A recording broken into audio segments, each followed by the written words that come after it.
Hi Manish, how are you? Yeah, I'm fine, sir. How are you? I'm absolutely fine, thank you. So, can you tell me something about yourself? Yeah. My name is Manish, and I completed my degree in 2018. Okay, so I'm a graduate with 4 years of experience in manual testing and automation. Uh, the entire 4 years I have the experience in manual, but the automation is like 2 to 3 years because in my first company I didn't get to do that much automation and all. So Mm, I just started to getting into automation once I joined Amazon. That too after some 7 to 10 months post that only. So in Amazon we were into device testing of the Alexa devices, the Echo Show devices that we see, right? So that was the automation that we will indulged in using some customized framework called we called it the DTAS framework. That was the automation that we did there. And currently in Agilysys, we do automation as and when needed during release times for regression, sanity.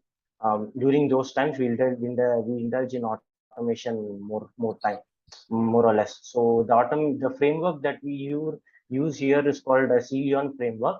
The base framework of this is the TestNG, and on top of it, there are a few customized changes that has been made to accommodate our product. mhm. Okay, Yeah, this will be a small gist about yes. right, right.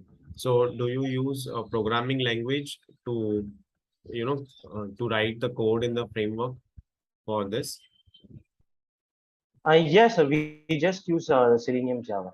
Okay, so you are using Selenium with Java, TestNG is also there. So, which is the Yes, yes. reporting mechanism? Yeah. So, what is the reporting mechanism that you are using? We just use the regular extent reports and the log4j and all those things. Yeah, Hmm. regular thing. The only changes in the framework are just to accommodate some elements or few things that will support our products. Okay, okay. So, so let's say if you have to set up, you have to create an automation script, you have to develop an automation script, and the scenario is that the customer is choosing a music album and he would like to check out with a credit card option. So he will select one particular any music album, maybe Hollywood, Bollywood, old songs and all those things. And he will do the payment via credit card. Now you have to develop an automation script for this particular scenario. So how would you start? What kind of test framework will you use and how would you set it up? Yeah. Okay. To just start it up, we can start with the regular Selenium scripts. Like we can just get the driver link using the properties file. Actually, the URL and all those things we'll just get it from the properties file, right? So we can just add the URL that we are working on just there, and once post getting that URL, we Hmm. can select whichever album. Like we can also create one list consisting of all the albums, like for example Bollywood and Hollywood and all those stuff. Hmm. So once the customer selects any album from that list, we can just select that album and we can just like add it to the cart or anything based on the customer requirement. Say like if they want a collection of everything, or if they want just to check if they just one album is being added to cart, and based on that we can just select the albums and we can just add it to the cart.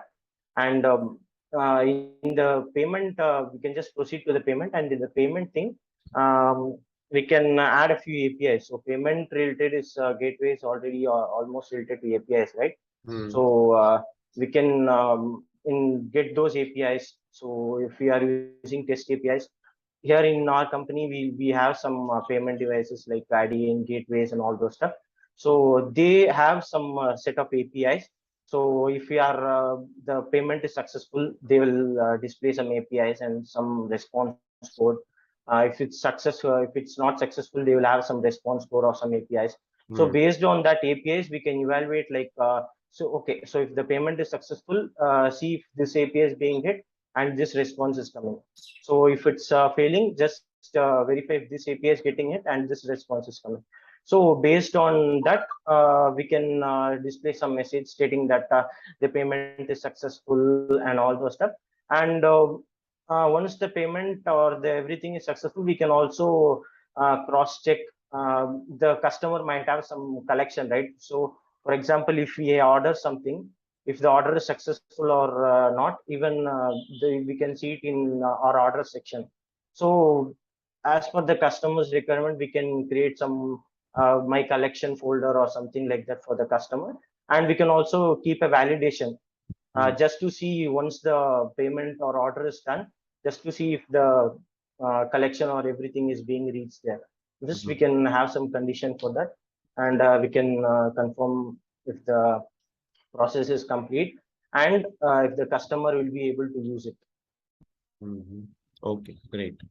Now, as you were mentioning about, this automation approach, you would be using API along with, you would be integrating it along with the Selenium code as well.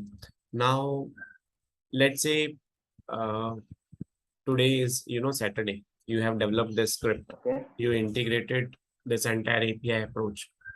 Sorry. And it is working fine, right? After 2 or 3 hours, the same script, it is not running. So what can be the possible reasons behind the script failure? The one possible reason maybe we can test the APIs, the response and request will be there, right? We can test the API request and response using the Postman tool just Mm, to see if this API is working fine. I'm just saying from the debugging point of view. yes, yes. See, first of all, the API is the first priority, right? See, Mm, first we have to see if the APIs are working fine. Then we have to see if there is any change in the X path or elements that we used before, and if there is any change now. So mm, because in payment related pages, the elements tend to keep on changing, right? true. So first we have to check on the API part, then maybe the elements or the payment data or Mm, based on where it is failing, and then only we can get into the code to see like what is the problem and what is the change that we have to make. right, right.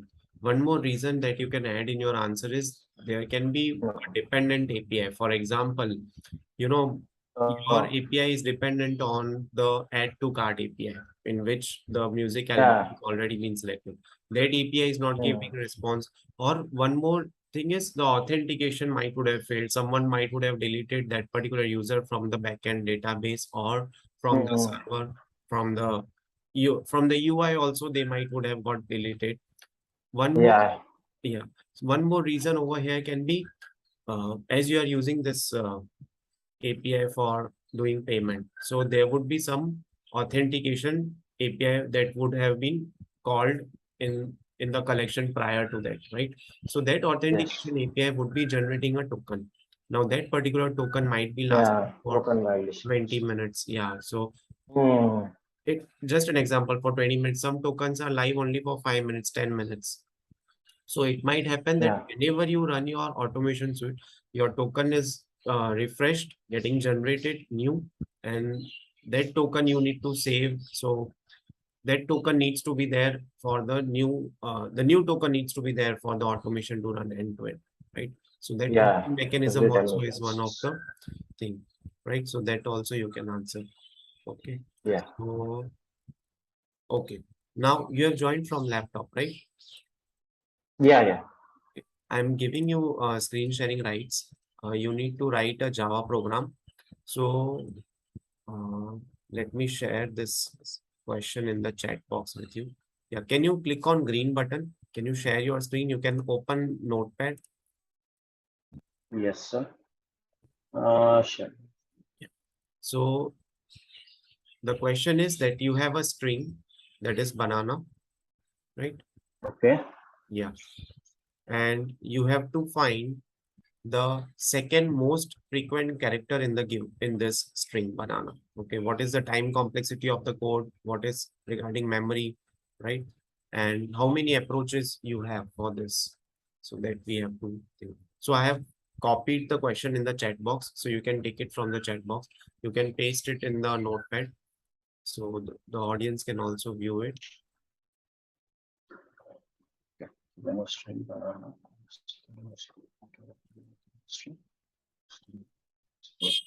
Okay, sir.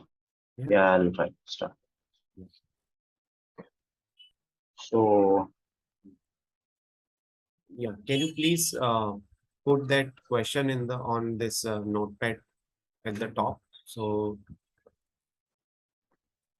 we can correlate and then we can discuss about the solution. okay, sir. Yeah. Okay.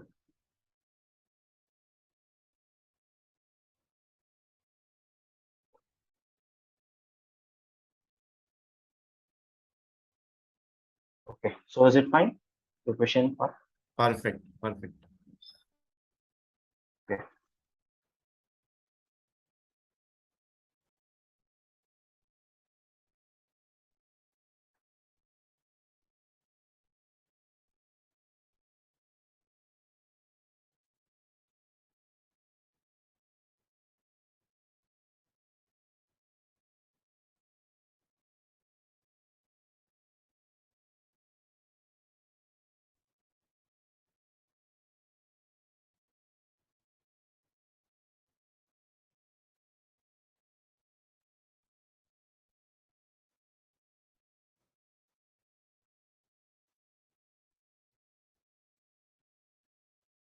Okay. So, I'm just creating a string.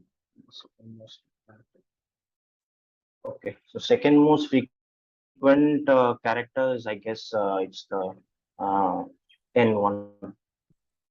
Mhm. Okay.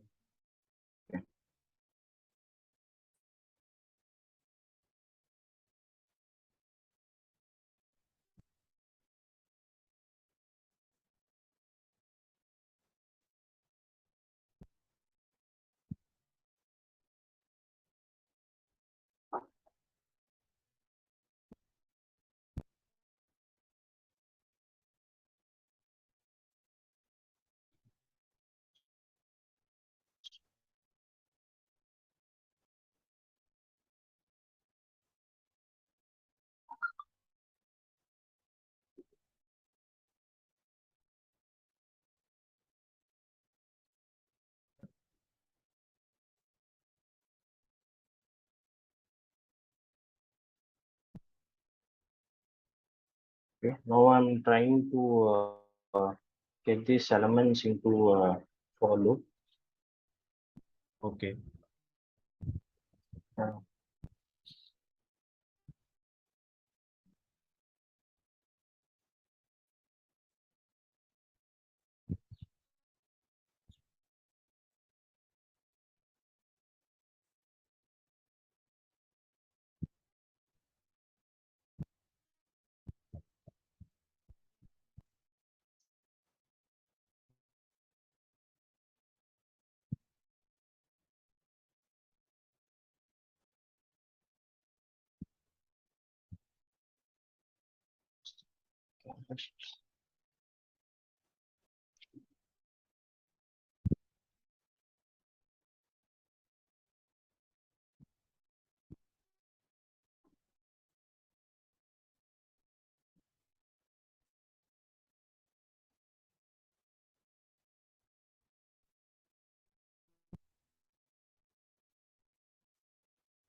system.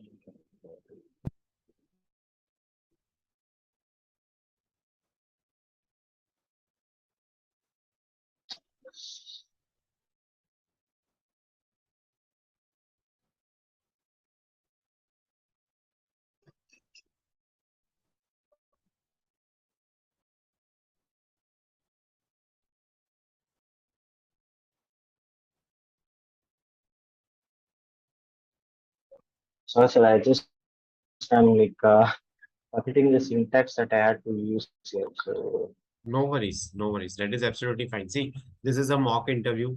From this mock interview, you will actually, we will come to know where you need to, which all concepts, which all things you need to revisit, right? So what I'll do is I'll share my screen and I'll show you the approach. That is one of the yeah, approach, and then there are other approaches as well, so we can discuss. yeah, Okay, I'm stopping your screen sharing. Okay. okay, Okay, let me know once the screen is visible. yeah, it's Okay, so see, what we have to do is we have to find the second most frequent character in a given string. Okay, yeah. so over here, see, there can Find be the two string types of, length. sorry, No, no, no. I just recall that string length thing. yeah, That yeah. was syntax I was forgetting. Right, right. So over here, this kind of in this kind of question, generally, the people go for the most frequently occurring character they can ask you, or they can also ask you the second most frequently occurring a character, right? Or they can also ask you the character which has occurred only once. So the way accordingly, your if conditions, your for loop, and those things will work. Okay. For this, basically what we will do is we will find out the second most frequently occurring character. Okay. So what we have done is we are basically first declaring the count variable. Okay. Which will count how many number of characters are there. Okay. Now I'll use two for loops over here, right? The first for loop is basically it will traverse through the count, right? And it will find out the second highest element. String. Okay. Now, if the current element is smaller than the first, then it will update both first and second. So that condition we have to take care, right? Because one by one, it will traverse through each and every element. Okay. Now, if count I is in first, is in between first and second. So let's say if this particular count I, which variable we use, right? This condition was there. Now, if it is between the first and the second, right? So we are actually swapping the numbers of the values of the variables also over here, right? But if this condition takes place, then we will have to check one more thing, that which one is greater of the two, right? So accordingly, we will have to take that decision. Okay, and then comes the simple, that's a main program in which actually you will be passing the string. For example, over here, I gave you banana, Yeah. any other string, whichever you get in an interview, and this is the function that we just created above, right? This particular function, the parameter string will be passed over there, right? String. And then we will come to know about that. Okay. So basically, you can see two for loops for sure we have to use, and one nested if is a kind of thing, okay, that we need to use on a very high level, right? This is one of the approach. There can be another approaches as well over here, right? So that is up to you. But this is the most common approach, and it in an interview, 80 to 90% people would be going for this solution, right? Then the interviewer might be asking you like, how will you optimize it? So you can tell them any other solution that is coming to your mind, right? Basically, they just want to check, okay, is he able to think from another alternative or another solution or not? Because let's say if in a real time scenario, if one of our automation script is not working, so they do expect, okay, fine. So what is the other thing, that is coming to your mind? Alternative. Yeah, alternative things. So like this, you can explain them. Mm,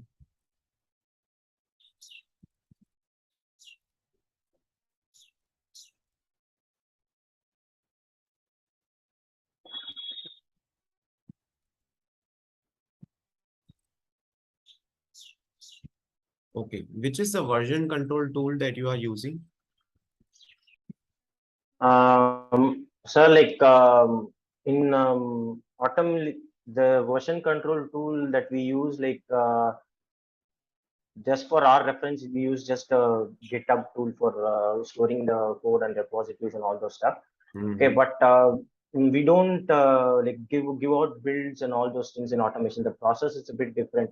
Actually, here we don't use Jenkins or any other tool, open source tool for deployment. Here we have separate build generation tool. So post completion of the testing, we'll just raise a merge request in that build. So a main line will be going there. The production main line will be like going there. We'll just pull out a branch build and we'll just merge our changes and we'll just release it using our build tool. So the automation script we mostly write is just for our internal testing purpose.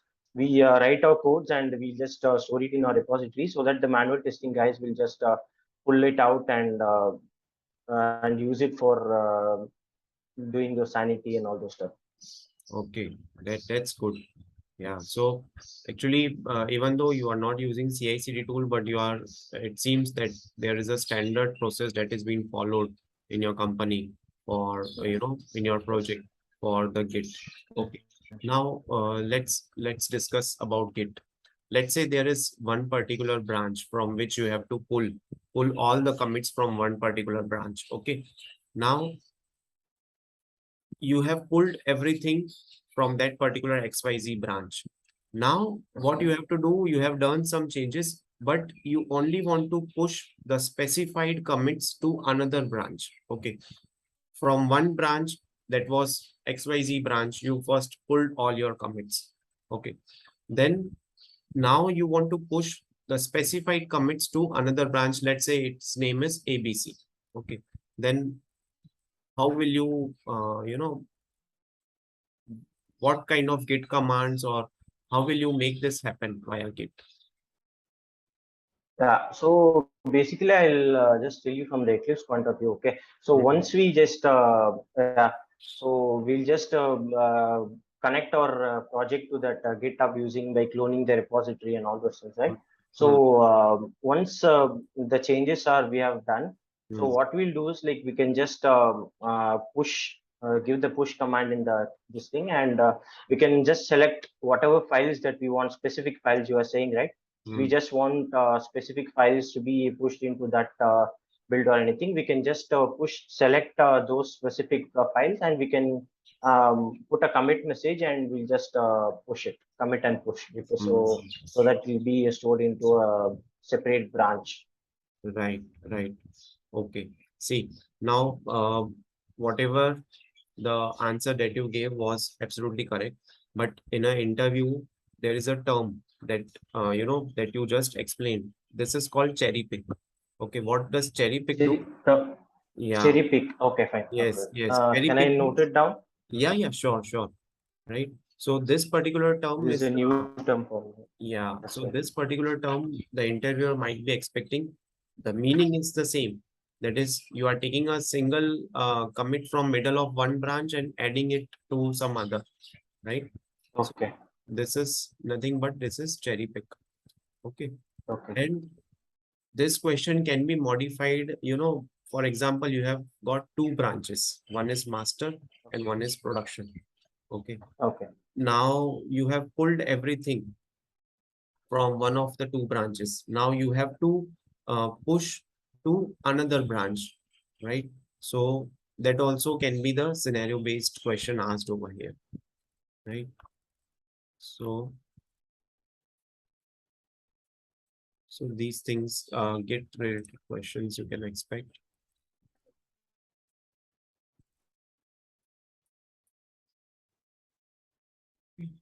Now let us discuss. Okay, so what is stale element reference exception and how will you resolve this exception? Stale element reference exception. Okay. So I guess from the name itself suggests like if that element is not giving like we are not able to get any response from that element or not able to read anything from that element. I guess like it will throw this stale element reference exception. Just like I think it's related to some null pointer exception. Like we are trying to Mm, reference an element, but that's not it's not having any address or it's not giving any response. Like mm. so, I guess that's the Right, right. See, this kind of exception is occurred when an element is not present in the DOM or it has been deleted, right? So we can handle this yeah. kind of exception by either refreshing the page and verifying again, or we can also implement the retry method. Let's say if the first try it didn't find that particular element, so it will again retry, and then after certain retry mechanism, we can just print or we can make an entry in our log file that this element is no longer present, right? No, no. So we will come to know, okay, that every time this particular error will come.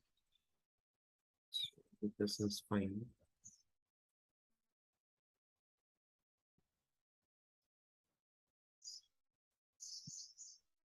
Okay. Now consider a scenario where you have developed the automation framework, which you were referring, right? Using Selenium, Java, TestNG. And you and your team was there for 5 to 6 members. They worked on this automation framework, and now the framework, the base is ready. Okay. Now it is just that whichever the enhancements, whichever new features, stories are coming, the automation scripts are being prepared. But actually, the framework is ready. Now there is another project that is coming in your company. Okay. And your test manager, your test lead calls you that whichever framework that you have implemented for your previous project, same framework we have to Mm. implement in this project. Okay. So, Yeah. yeah. So first, the very first question is it possible, okay, to implement the framework from one project to another framework? Second question is, if yes, then to what extent it can be implemented? Because I know 100% fully copy paste is not possible, okay, and that won't work as well. Because let's say you have Yeah, created because this, yeah. So each project will have different things. Yes. absolutely. So Yes. So how will you deal, for this scenario, for this situation with your test manager, with your test leads? Okay. So first of all, like we have to find out or shortlist the similarities between the two projects. Okay. Mm, So like what are the things that we can pull from the previous projects and what are the things that we have to add new and all those things. So first we have to shortlist those things. And after we finalize the things that is like the most differences between those two projects, so we can just start like the same things will be the same, right? So we can import it from our previous project, the framework details and all those things. And in the new project, we can make changes according to the new product, like changing a few elements, like adding a few elements in the property files and adding, say, for example, if our previous project just use one browser or one driver for execution, so if the based upon the requirement of the project or the scale of the project, so this project might be like the time complexity might have not been mattered much. So, but in this one, the time complexity should be mattered. Like so, in payment things, the time complexity matters, right? So, based on the requirement and what are the stuff we are testing, we can add a few elements like the reporting part also we can change. Say like in the previous one, we might not have used the reports up to that extent. So in our next report, we can add some TestNG things like listeners and all those things. Like when this is happening, so if any build is failing, we might not have taken any functions like screenshots or everything just to know. So in this thing, we can add those stuff also. So based on the requirement, we can finalize things and we can start breaking that approach.